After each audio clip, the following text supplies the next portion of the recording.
Aujourd'hui, tu vas découvrir à quoi peut ressembler la journée d'une consultante de 26 ans qui vit à Oslo. J'habite à environ 30 minutes de mon travail, en transport en commun. Mais comme je reste assise toute la journée, j'essaye de marcher une partie du trajet chaque matin. En octobre, il fait encore relativement doux, autour de 5 à 10 degrés. On verra si j'ai la même motivation quand il fera -5. À mon arrivée, je fais peut-être quelque chose qui va te surprendre. J'enlève mes chaussures. Ce n'est pas obligatoire, bien entendu, mais dans mon bureau, on peut être en chaussettes si on le souhaite. Dans pas mal d'endroits en Norvège, les écoles, les salles de sport, les centres médicaux, on entre sans chaussures. C'est une habitude qui vient de l'hiver. Avec la neige, les chaussures sont souvent sales. Et beaucoup gardent cette habitude, même le reste de l'année. La journée de travail commence avec un café. D'ailleurs, tu savais que les Norvégiens font partie des plus gros consommateurs du café au monde? Ensuite, la journée commence vraiment. Ce matin, je continue un rapport pour un client à rendre en fin de semaine. Il est 10h30, j'ai commencé à 8h aujourd'hui comme la plupart des jours. J'ai eu des réunions, je travaillais un peu sur des projets.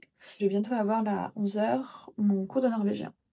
Donc je prends des cours à la fois particuliers et collectifs.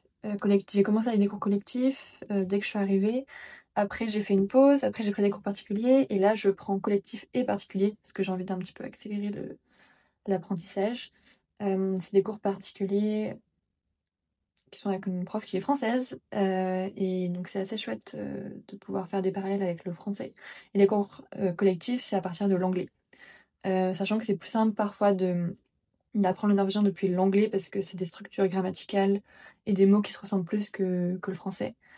Mais pour certaines choses, c'est assez chouette de pouvoir faire le parallèle avec le français aussi. Donc là, je vais avoir les deux, donc ce sera parfait. Cours particulier, c'est 45 minutes par semaine. Cours collectif, c'est 2 heures. C'est des cours de 2 heures, 2 fois par semaine, plus 1 heure de conversation. Mais en général, j'y vais pas parce que c'est le vendredi soir et j'ai autre chose à faire.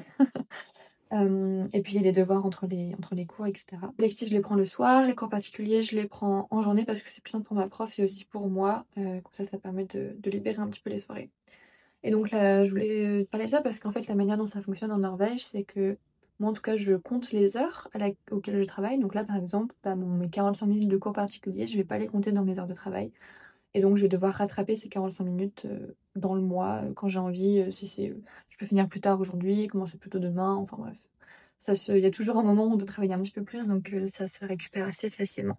Donc, je me remets au travail. Når kan vi møte kjæresten din? Og jeg hadde et spørsmål om kjæresten. Terminer mon cours.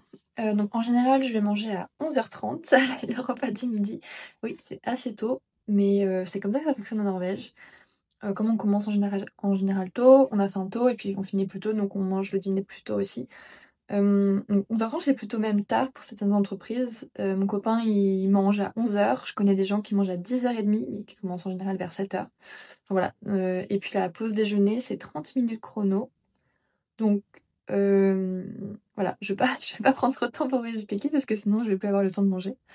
Mais voilà, en général, c'est 11h30. Là, comme j'avais mon cours, il est 11h45, donc je mange un petit peu en décalé.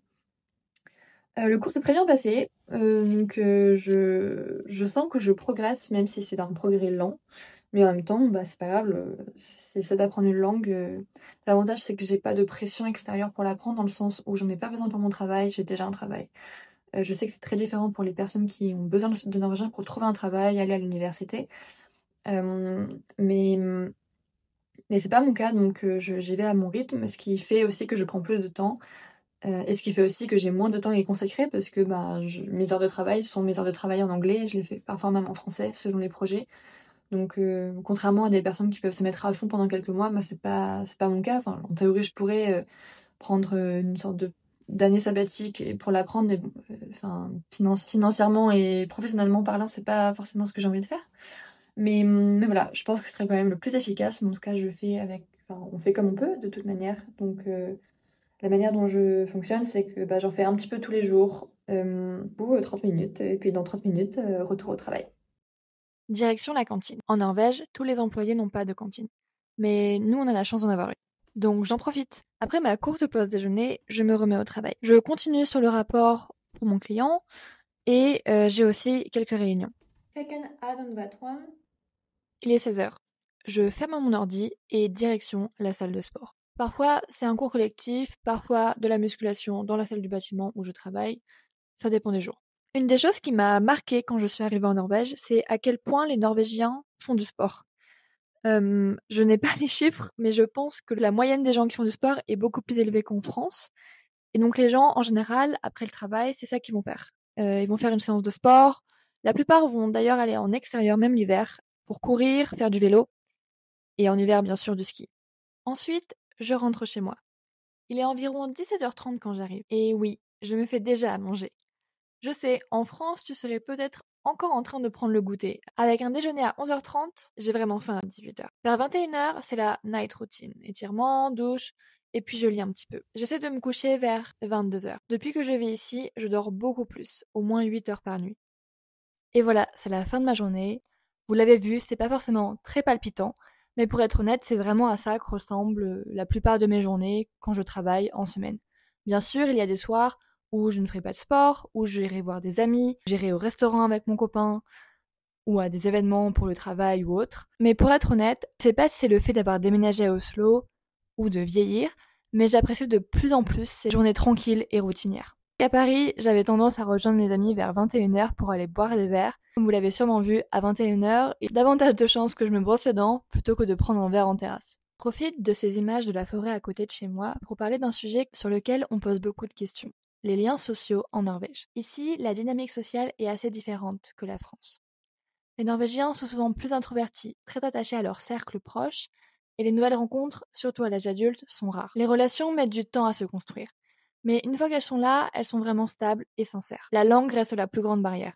Même si tout le monde parle anglais, parler norvégien ouvre clairement des portes à des liens plus naturels et durables. Pour rencontrer du monde, si je dois résumer, il existe plusieurs options. Et juste avant que je te les donne, je vais t'expliquer rapidement les images que tu vas voir dans la suite de cette vidéo.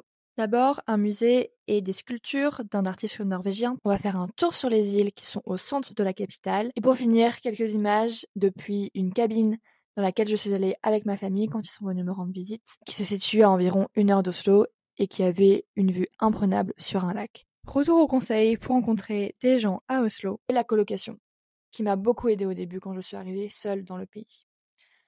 Ensuite, participer à des échanges linguistiques. Il y a beaucoup de Norvégiens qui cherchent à apprendre le français, aller prendre des cafés avec eux, parler un petit peu en français, un petit peu en norvégien.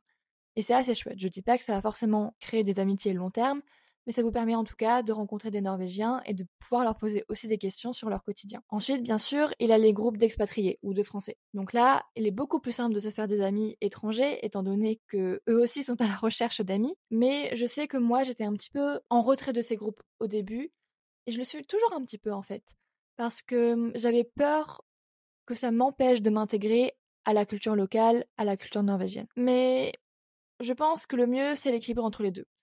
Des amis internationaux ou français avec qui tout va plus vite, et des amis norvégiens avec qui les liens prennent plus de temps et vous permettront de vous sentir davantage intégré. Voilà, vous êtes en train de regarder les images de la cabine et de la vue qu'on avait depuis celle-ci. C'est dans ces moments-là que je réalise à quel point j'ai de la chance de vivre ici, entre la nature et la capitale. Et voilà, c'est la fin de cette vidéo.